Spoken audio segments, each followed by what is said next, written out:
Hello students, online classes में आप सभी का स्वागत है।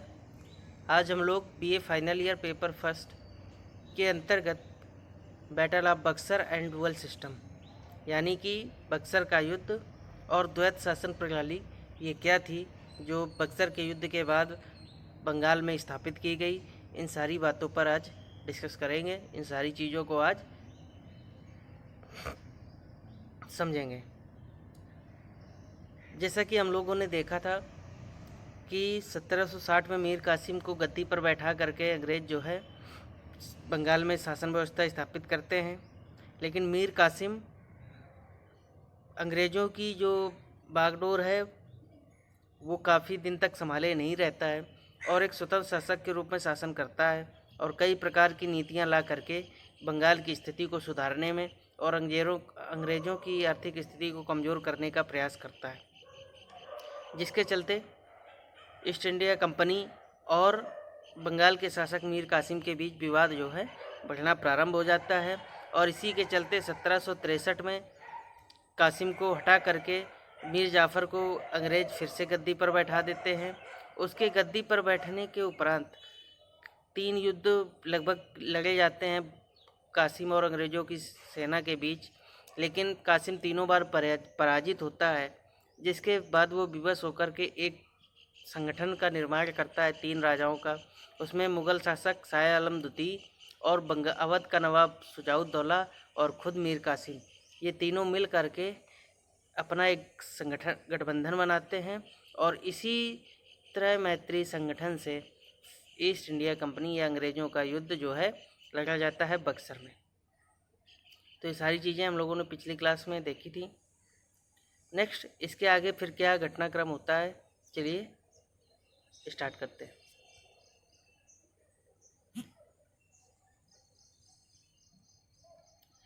बक्सर का युद्ध जो है वो 1764 में प्रारंभ हुआ। बक्सर जो बनारस के पूर्व में स्थित है के मैदान में अवध के नवाब, मुग़ल सम्राट एवं मीर कासिम की संयुक्त सेना अक्टूबर 1764 को पहुंची। दूसरी ओर अंग्रेजी सेना हेक्टर मुनरो के नेतृत्व में पहुंची। तो याद रखना, पानीपत के प्लासी के युद्ध में जो नेतृत्व करता था अंग्रेज वो था क्लाइव, लेकिन बक्सर के युद्ध में नेतृत्व करता कौन था? Hector Munro. 23 अक्टूबर 1764 को निर्णायक युद्ध जो है बक्सर में हुआ। यह युद्ध प्रारंभ होने से पूर्व भी अंग्रेज़ों ने अवध के नवाब की सेना से असद खां, साहू खेल और जैनुल आबदीन को धन का लालच देकर फोड़ लिया था। यानी कि इस युद्ध में भी इन्होंने कुछ न कुछ अपनी फूट डालो और राज करो की नीति का जो है जहर घोल दिया था। और इस बार कहाँ के शासक पर? अवध के नवाब की सेना से। शीघ्र ही हेक्टर मुनरो के नेतृत्व में अंग्रेजी सेना बक्सर के युद्ध को जीत लिया और अंग्रेज़ों की जो सर्वोच्चता है वो इस युद्ध के बाद एकदम से बिल्कुल क्या हुई? स्थापित हो गई। मीर कासिम का संयुक्त गठबंधन बक्सर के युद्ध में इसलिए पराजित हो गया क्योंकि उसने युद्ध के लिए पर्याप्त तैयारी नहीं की थी।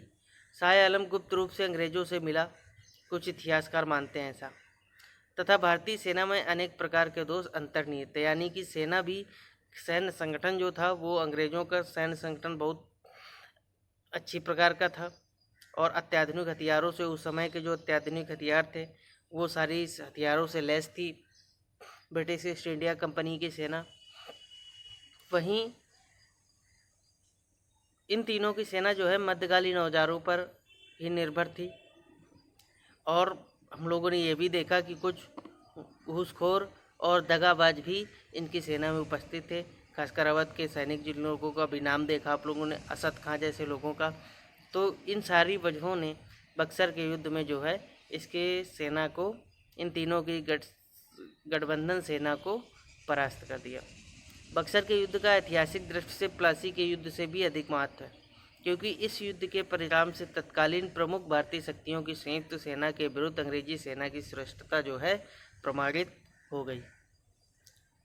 और इसी का सबसे ज़्यादा फ़ायदा उठाया अंग्रेज़ों ने बाद में, क्योंकि अब ये हो पूरे देश के शासकों में ये हो गया था कि अंग्रेज़ों की जो सेना है सबसे शक्तिशाली सेना है, और इसी चीज़ का फ़ायदा उठाते रहे वो अपने पूरे अंग्रेज़, कहीं ये कि हम आपको सुरक्षा देंगे अपनी सेना के बदले, और जो भारतीय राजा है वो इसी चक्कर में अपने को सशक्त न करके अपने, जब भी उनका कोई फ़ायदा होता था या किसी पड़ोसी राज्य से उनका कोई विवाद होता था तो वो अंग्रेज़ों को अपनी तरफ मिलाने के प्रयास में लगे रहते थे, और इस प्रकार से अंग्रेज़ों की जो राजनीतिक पैठ है वो बहुत ज़्यादा मजबूत होती चली गई। बक्सर के युद्ध ने बंगाल, बिहार, उड़ीसा पर कंपनी का पूर्ण प्रभुत्व स्थापित कर दिया, साथ ही अवध अंग्रेजों का कृपापात्र बन गया। पी रॉबर्ट्स ने बक्सर के युद्ध के बारे में कहा है कि प्लासी की अपेक्षा बक्सर को भारत में अंग्रेजी प्रभुता की जन्मभूमि मानना कहीं अधिक उपयुक्त है। लेकिन ये दोनों युद्ध ही एक चरण के रूप में थे। भारत में अंग्रेज़ों की स्थापना का प्रथम चरण अगर हम कहें प्लासी का युद्ध था, तो अंतिम चरण जो है बक्सर का युद्ध था। बिना एक भी चरण के शासन स्थापना शायद संभव नहीं होती, इसलिए दोनों युद्धों का जो है अंग्रेज़ों की भारत में इस राजनीतिक सत्ता की स्थापना को लेकर के एक प्रमुख महत्व है। यदि बक्सर के युद्ध के परिणाम को देखा जाए तो कहा जा सकता है कि जहां प्लासी की विजय अंग्रेजों की कूटनीति का परिणाम थी, वहीं बक्सर की विजय इतिहासकारों ने पूर्णतः सैनिक विजय बताया।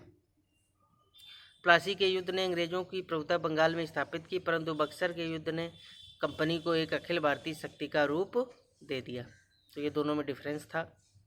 बक्सर के युद्ध में पराजित होने के बाद शाह आलम जहां पहले ही अंग्रेजों के शरण में आ गया था, वहीं अवध का नवाब कुछ दिन तक अंग्रेजों के विरुद्ध सैनिक सहायता हेतु भटकने के बाद मई 1765 में अंग्रेजों के समक्ष आत्मसमर्पण कर दिया। 5 फरवरी 1765 को मीर जाफर की मृत्यु के बाद कंपनी ने उसके पुत्र नजमुद्दौला को अपने संरक्षण में बंगाल का नवाब बनाया। मई 1765 में क्लाइव दूसरी बार बंगाल का गवर्नर बनकर आया। आते ही उसने शाह आलम और शुजाउद्दौला से संधि की, जो बड़ी फेमस संधि मानी जाती है, इलाहाबाद की संधि। पहली जो संधि थी वो मुग़ल बादशाह शाह आलम के साथ थी, जो कि हुई 12 अगस्त 1765। ठीक है, तो याद रखना। और यही सबसे इम्पोर्टेंट संधि भी है, पहली संधि इलाहाबाद की, जो कब हुई 12 अगस्त 1765। 1765 तो याद रखना ही रखना है, आपको ये तारीख भी याद रखना है 12 अगस्त, क्योंकि कई सारे एग्जाम में सीधे इसी प्रकार से पूछते हैं 12 अगस्त 1765, 15 अगस्त 1765, 16 अगस्त 1765। तो इसलिए तारीख याद रखना भी आप लोगों के लिए ज़रूरी है, महत्वपूर्ण है। अब इसकी शर्तें क्या थी कि मुग़ल बादशाह ने बंगाल, बिहार, उड़ीसा की दीवानी कंपनी को सौंप दी। कंपनी ने अवध के नवाब से कड़ा तथा मानिकपुर छीनकर मुग़ल बादशाह को दे दिया। एक फरमान द्वारा बादशाह शाह आलम ने नजमुद्दौला को बंगाल का नवाब स्वीकार किया। कंपनी ने मुग़ल बादशाह को वार्षिक 26 लाख रुपए देना स्वीकार किया। इलाहाबाद की प्रथम संधि का सबसे बड़ा लाभ कंपनी को बंगाल, बिहार एवं उड़ीसा की वैधानिक अधिकार के रूप में मिला, और यहीं पर उन्होंने फिर जो शासन पद्धति अपनाई, उसी शासन पद्धति को कहा जाता है डुअल सिस्टम या द्वैत शासन प्रणाली। तो बंगाल में द्वैत शासन प्रणाली के बारे में हम लोग जानेंगे। मोस्ट इम्पॉर्टेंट टॉपिक है ये, टॉपिक आपके एग्जाम में कई बार आ चुका है। ठीक है, तो इसलिए थोड़ा ध्यान से समझिएगा। द्वैत शासन प्रणाली को समझने से पहले दीवानी और निजामत को समझना आवश्यक है। निजामत का अधिकार जो होता था, अभी तक मुग़ल सेना में मुग़ल प्रशासन में हम लोगों ने देखा था कि इनका जो शासन संचालन है वो एक आमिल और फौजदार के माध्यम से जिलों में या प्रांतों में कहें सूबेदार और एक दीवान, इन दो अधिकारियों के माध्यम से संचालित किया जाता था। सूबेदार जो होता था वो न्याय व्यवस्था, शासन व्यवस्था और पुलिसिया व्यवस्था, इन सारी चीज़ों का ख्याल रखता था। वहीं पर जो दीवान होता था वो वित्त विभाग और राजस्व संबंधी कार्यों को देखता था। तो दीवानी और निजामत जो है वो यही कार्य होते थे शासन संचालन का, और दीवानी जो है राजस्व संबंधी अधिकार होते थे। तो इन्हीं चीज़ों पर अब दोनों प्रकार से किस प्रकार से शासन स्थापित किया अंग्रेज़ों ने, उसी जो जो नियम बनाए गए या जो व्यवस्था की गई, उसी व्यवस्था को द्वैत शासन कहा जाता है। मुगल काल में प्रांतीय प्रशासन में दो प्रमुख अधिकारी होते थे, जिनमें सूबेदार, जिसे निजामत भी कहा जाता था, का कार्य सैनिक प्रतिरक्षा, पुलिस और न्याय प्रशासन से जुड़ा था।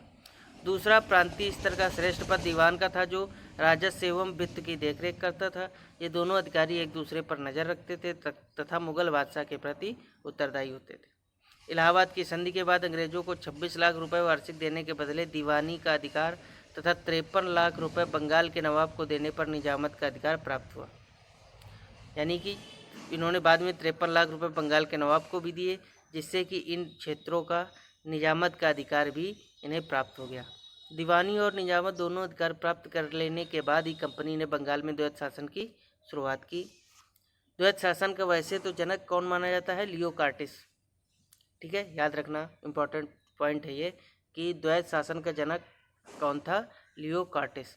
द्वैत शासन की जिसकी शुरुआत बंगाल में 1765 ईस्वी से माना जाता है, के अंतर्गत कंपनी के दीवानी और निजामत के कार्यों का निष्पादन भारतीयों के माध्यम से करती थी, लेकिन वास्तविक शक्ति जो है कंपनी के पास होती थी। यानी कि इन्होंने क्या किया कि ये खुद तो अब प्राप्त इनको हुआ, लेकिन वहाँ पर इन्होंने शासन संचालन भारतीयों के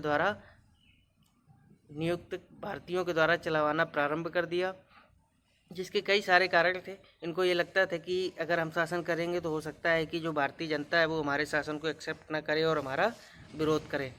तो इस वजह से भी इनको ये लगा कि भारतीयों को उत्तरदायित्व देना चाहिए, और दूसरा जो अधिकार थे वो सारे इनके पास रहे, उत्तरदायित्व जो है वो नवाब के पास रहे। तो इन सभी वजहों से इस शासन को द्वैत शासन कहा जाता है। इसमें क्या हुआ कि बिहार के लिए सिताब राय, नाम याद रखना, बिहार के लिए सिताब राय, और बंगाल में मोहम्मद रजा खां।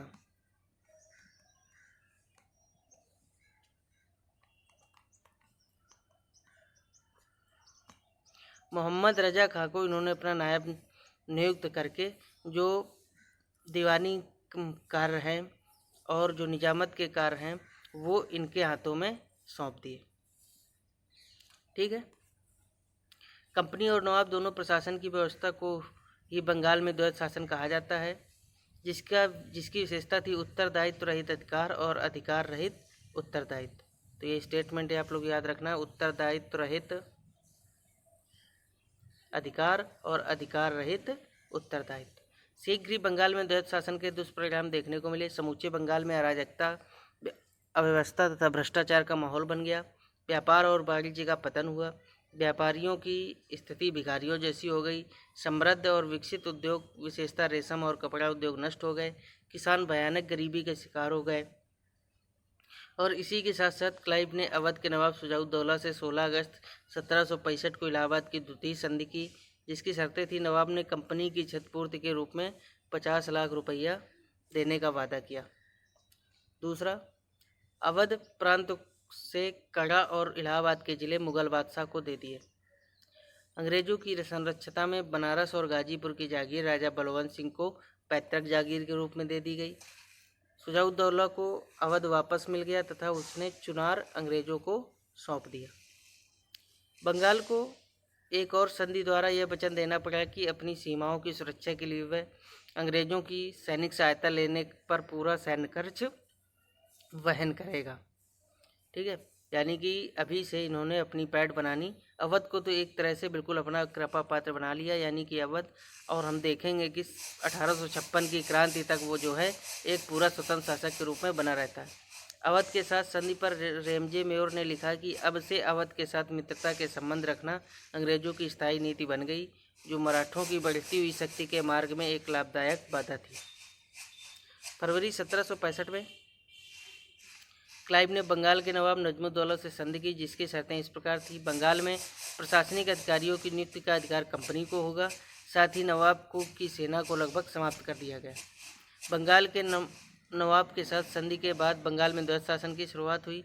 अल्पायु नवाब ने मोहम्मद रजा खां को नायब सूबेदार नियुक्त किया और इसी के द्वारा शासन जो है चलाना प्रारंभ किया। तो एक तो नवाब और ये दूसरा अंग्रेजों द्वारा स्थापित नायब सूबेदार, जिनके माध्यम से तो ये हो गया द्वैत शासन प्रणाली। इस प्रकार कंपनी को मुगल सूबेदार द्वारा इलाहाबाद की संधि से बंगाल, बिहार, उड़ीसा की दीवानी तथा बंगाल के नवाब के साथ संधि से निजामत का अधिकार प्राप्त हो गया। द्वैत शासन के समय ही बंगाल में 1770 में भयंकर अकाल पड़ा, जिसमें करीब 1 करोड़ लोग भूखमरी के कारण मृत्यु के शिकार हो गए। अकाल के दौरान भयंकर दौर में कार्टियर बंगाल का गवर्नर था। द्वैत शासन के समय बंगाल में 1766 से 67 के बीच 2,24,67,500 रुपये की वसूली हुई। इससे पूर्व यह वसूली मात्र 80 लाख थी। अब आप सोच सकते हैं कि 80 लाख की जगह 2,24,00,000। लॉर्ड कॉर्नवालिस इंग्लैंड की संसद में द्वैत शासन के बारे में कहा कि मैं पूर्ण विश्वास के साथ कह सकता हूँ कि विश्व में कोई भी ऐसी सभ्य सरकार नहीं रही जो इतनी भ्रष्ट, विश्वासघाती और लोभी हो जितना कि भारत में कंपनी की सरकार। क्लाइव ने खुद बंगाल की अर्थव्यवस्था के बारे में कहा कि मैं केवल इतना ही कहूँगा कि अराजकता, व्यवस्था, भ्रष्टाचार और शोषण जैसा दृश्य बंगाल में था, वैसा ना तो किसी देश में देखा गया और न सुना गया। ऐसे अन्याययुक्त और लोभपूर्ण ढंग से इतने लाभ कभी प्राप्त नहीं किए गए। 1765 में कलकत्ता सर्वोच्च न्यायालय के एक न्यायाधीश ने बंगाल के नवाब मुबारकउद्दौला के बारे में कहा कि वह बेताल या छाया पुरुष, घास फूस का आदमी है। यानी कि वो शासक जो है ये घास फूस का आदमी है, इसकी जरा भी अपनी आत्म इच्छा नहीं है, आत्मबल नहीं है कि ये अंग्रेज़ों के खिलाफ कुछ मोर्चा ले सके। 1773 यानी कि रेगुलेटिंग एक्ट जब आया वारेन हेस्टिंग के समय, उसके समय इस द्वैत शासन प्रणाली को जो है समाप्त कर दिया जाता है और इस बीच काफ़ी ज़्यादा वसूली जो है कर ली जाती है।